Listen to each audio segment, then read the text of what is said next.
Welcome to the Therianthropy guide on how to find out if you are a Therian and how to figure out your theriotypes. I kind of made a video about this before, but I kind of realized that I've mostly been talking about my own experience because I thought that my experience would be a good example for other people who are figuring out about themselves whether they are a Therian or not. But it kind of turned out that my advice on how to figure out if you are a Therian and how to figure out your theriotypes was kind of in the back of the video, so not everyone has seen that probably. So right now I've decided to make like an ultimate guide. I have written down everything that I can possibly think of that may certainly help you with figuring out your identities.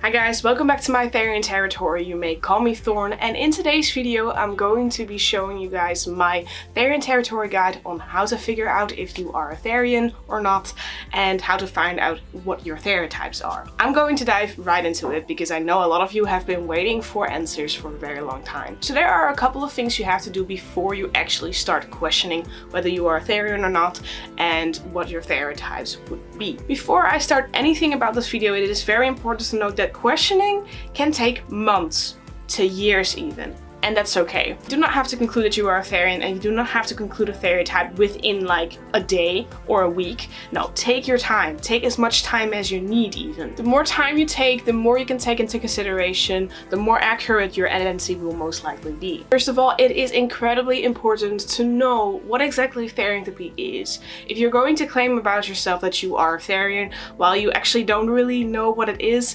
then you might be identifying as the wrong thing, because it's a very specific term with a lot of misconceptions, so I'm just gonna give a straight up definition just for the sake of it. Therianthropy means you non-physically identify as an animalistic being based on involuntary, non-human experiences. That means that you actually experience and feel and believe that you are an animal even though it isn't on a non-physical level. And experiencing Therianthropy literally means that you have non-human experiences involuntarily. Therianthropy has a lot of misconceptions floating around on the internet, such as Therianthropy being inherently spiritual, being inherently a belief, being inherently a connection only. Those are all misconceptions. And I've actually made a video not long ago in which I explained 10 misconceptions that I commonly see within the Therian community, so I recommend checking that out first. So first off, do research about Therianthropy and look up the misconception. The third thing you have to do is realize that there are more kinds of Therianthropy out there than you might think. We happen to have names for them, such as Paleotherianthropy, which means that you identify as an extinct animal, Cladotherianthropy, which means that you don't necessarily identify as one animal, but rather as a whole clod of animals, and for example, polymorphs, people who constantly experience a change in their non-human identity. And there are more out there, but what I'm trying to say is that Therianthropy doesn't inherently mean that you strictly identify as one animal that lives out here in this world at the moment. So it can be a lot more than that. So look into those concepts as well. Especially when you are questioning, keep those into account. Keep extinct animals into account, keep clods into account, keep into account that your identity may change. And the fourth thing that's also very important to keep in mind is that there are other labels out there that are considered ultra-human, that are considered a non-human experience. So you don't necessarily have to identify as an animalistic animal. There's also the concept of otherkin, where you experience behaviors that are more tied to typically fantastical creatures or anything that isn't animal related. However, that still could be animal related, so it's important to look up the definitions of otherkin and Therianthropy and compare the two. But there's also theriomythic and there's also fictionkin. There's a lot of different terms out there that may describe your experience a lot better. And the last thing you should do before you start questioning whether you are a Therian or not is realize that Therianthropy is a different experience for everyone. What I mentioned at the beginning of the video is like a very strict definition of what Therianthropy means, and so long as you hold on to that definition, everything that strays from that, everything that you may experience that is different than other people is totally okay. You're totally free to identify as a Therian in whichever way you want. So long as you hold on to the definition I've given you before, that it is an involuntary experience, it's not a choice to be a Therian, and you have to experience some type of non-human behavior in order to call yourself a Therian. But the first question you have to ask yourself in order to figure out if you are a Therian or not is, do I experience non-human behavior involuntarily? Now there are a couple of tips I can give you in order to figure this out about yourself. First of all, it is important to realize that you are human. You are still physically human no matter what you identify as. that means that you still have human instincts and human behavior. And humans are animals, just like every other animal out there. Therefore, we have our own instincts and our own roots because we used to descend from apes. So what I advise you to do is to research the instincts and the behaviors of humans, or apes for that matter, and realize what kind of things about yourself are simply human. It's kind of to differentiate the human behavior from your potential non-human behavior. It is, however, important to realize that not all therianthropic behavior specifically is non-human, because it can still be the case that you happen to experience something that humans typically also do. However, you experience it in a very highlighted way, in such a way that you feel like it's so strong that it's probably not even fully tied to your human self. That's totally okay, but if you can tie everything you experience to very normal human behavior or instinctual behavior of humans or apes, then perhaps consider that it might not exactly be therianthropy. To give some examples of this, we happen to be very social creatures. We are omnivorous, meaning that we also have our predatory urges. As humans have a natural attraction to nature because that's just where we come from, and seeing a sight that gives all sources that you need to live is very pleasant to us. That has been proven. So in conclusion, you kind of have to differentiate your human behavior from your non-human behavior, but it's okay if it sometimes merges a little bit. Another thing that you may want to do is look into the Therian community and see what they express as common Therian experiences. This may include behaviors, urges, instincts that are all not related to their human selves. But there's, for example, also an occurrence called a shift, where you go from a more human state to a more animal state in any way possible. And there's also an occurrence called species dysphoria, where you really feel sad and you feel sorrow over the fact that you live in a human world and live in a human body while you actually want to be in the body and in the life of another animal. It is important that everything I just mentioned, except for general non-human behavior, things like shifts and species dysphoria, doesn't necessarily have to be your case. Not every Therian experiences this.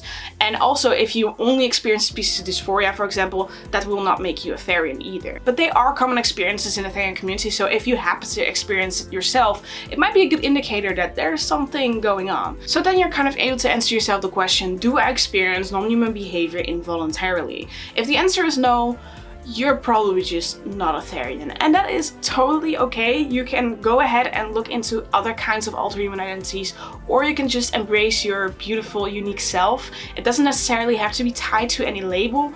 If the answer is yes, however, congratulations, you are experiencing therianthropy and you are free to call yourself a Therian. So now you've come to realize that you are experiencing non-human behavior involuntarily, and that means that you are a Therian. Most Therians, however, directly tie their therianthropy to a specific animal or animalistic being, and this is called a theriotype. The theriotype is you. It is the animalistic embodiment of the therianthropy that you experience. It's not a character, it's not roleplay, it's not in any way different from you unless you experience something very specific. Your theriotype can, for some reasons, for example the theory behind your therianthropy, have a different age or a different gender from you. However, generally it is considered as literally you or a part of you. The first question you have to ask yourself in order to figure out what your theriotype is, what are the non-human behaviors I experience? You've already concluded that you experience them, but what exactly are they? What are you experiencing that you deem as non-human? I highly recommend you literally just log everything. You literally just make a list of the non-human experiences that you have. But you can also go more into detail by, for example, making a whole Therian journal. What is the animal / clod / animalistic being that can be tied to these experiences? There are a couple of tips I can give you in order to figure this out. The first thing that I highly recommend you do in order to figure out your theriotype is by combining your non-human behavior with certain things that you may feel connected to. And the things that I am talking about would be the following. Your habitat, for example, are you in a snowy forest or are you in the ocean? Are you in the savannah? Your diet, do you feel like you might be carnivorous, herbivorous, or omnivorous even? What are the kinds of foods that you may prefer? You can also look into your sleep pattern. Do you feel like you would be nocturnal, or do you feel like you would be awake during the day? Or do you feel like you would be awake only during sunrises and sunsets? Do you feel a connection to hibernation? What is your relationship towards the same species? Are you more of a group kind of animal, or do you feel like you would be alone as an animal? Are you in like a pack or a herd? What is your relationship / your skittishness towards humans? Do you feel like you may be incredibly skittish and would immediately run away if you were to see one?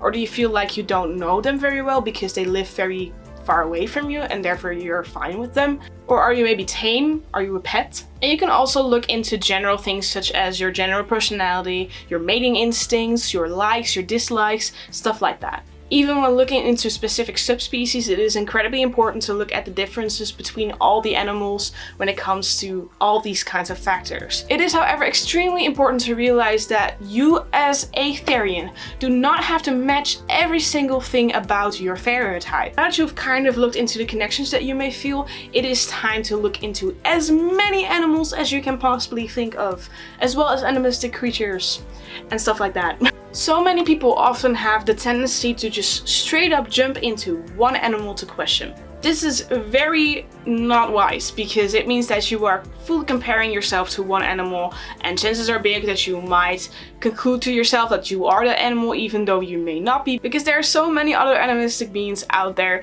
that may fit your experiences a lot better. So look into as many animals as you possibly can. It is okay if you have concluded to yourself like, okay, I'm experiencing a lot of things that I deem to be canine, so I'm just going to look into canine creatures. That's totally fine. I understand if you want to go into one direction, but you just have to be open-minded about yourself that it may possibly be another direction as well. So don't focus too much on one being. And once you have a specific clade to look at, do look up every single animal that exists in that clade, because that is quite important. There may be an animal out there that you may have never even heard of.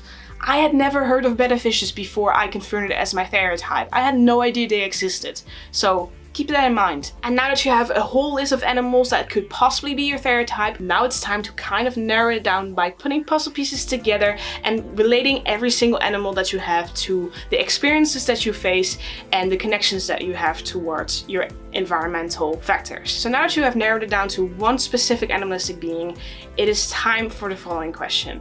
Do you actually identify as that animal? Do you actually feel that you are that animal? I've had many times where I would like question a certain animal and I would really narrow it down to one specific being. I would match every single behavior and instinct that I had, and I would match it with that specific animal, and I'd still be like, but it doesn't feel like me. It doesn't feel like I am actually that animal. That is what you have to question about yourself. Is that animal actually you? Does it feel like you? And I'm not saying that you have to have a specific connection to the animal, because connections aren't required when it comes to therianthropy, which is also a very common misconception. A good example I can give is for myself. When I see a betafish, I see me. I know that it is me. It feels like me. But do I have a specific connection to betafishes in general? No. When I see a betafish, I don't think, wow, oh my gosh, we have such a great connection because we are the same species. No, it doesn't work for me like that. So the connection is not necessary. It is not mandatory in order to identify as that animal. A tip I can give you, which is totally okay to do in my opinion, is to kind of wear the identity for a little while before you actually confirm the theriotype. So say for example that you are questioning a lion theriotype, but you're not entirely sure yet, then it's okay to kind of wear the identity for a little while and just say, okay, I am a lion Therian. I identify as a lion. I'm going out telling people that I am a lion, and I'm just gonna see if it sticks or not. If it sticks and identity grows on you, then that's perfectly fine. If, however, it still kind of feels like you're doubting the entire time and it's kind of just not working out, then you may consider looking into different animalistic beings. And the last thing I wanted to note is that it is okay if you are wrong. Questioning is hard because there are so many animalistic beings out there that it's very common to be wrong the first time or the first few times that you are looking into your theriotype. If you confirm a theriotype and in a couple of months you're like, nah, that's really not it, it's okay. And it's also okay to realize that identity is a fluid concept. So that means that it might suddenly be that you identify as a wolf very specifically, and suddenly those wolf behaviors and those wolf experiences that you have suddenly kind of change into a different animal because your identity changes. That's okay. That also doesn't mean that you're necessarily wrong about your first stereotype. The last thing I kind of wanted to talk about for a little bit, I didn't even write that down in my notes, but a lot of people always recommend meditation and dream shifts when it comes to questioning stereotypes. I did want to mention that I personally don't feel like this is a very wise thing to rely on fully. I'm not saying that meditation and dream shifts will not help you with your theriotype questioning. However, I do say that it shouldn't be the only thing you should look at when you are questioning your theriotypes, because In the end, it comes down to your non-human behavior. If you experience no non-human behavior at all, and you decide to meditate and you suddenly feel a certain connection to whatever animal, that does not make you a Therian because you're not experiencing that animal's behavior. If you're looking at the connections, for example, that you may have to certain habitats and certain diets and stuff, then it might be a good time to kind of meditate. I do, however, recommend to practice meditation for a little while because the brain can be very deceptive when it comes to what you want to believe. And dreams are literally just processes of your everyday life, so it doesn't necessarily have to be connected to your Therianthropy at all, but it could be. Okay, I think I have not forgotten anything so far, but if I forget to give you guys a tip or anything, I will surely comment it down below. If you guys have any tips towards questioning theriotypes or questioning if you are a Therian in general, I would highly recommend you comment it down below. If I'm a big supporter of the tip, I will surely give it a little heart. I hope you guys liked this video, and I hope I've helped you guys with this video, and if you did, please leave a like down below or maybe comment down below, or if you have any critique you can also comment down below, of course. And if you really like my videos and want to see more in the future, perhaps consider to subscribe. And I'll be seeing you guys in my Therian territory in the next video. Bye.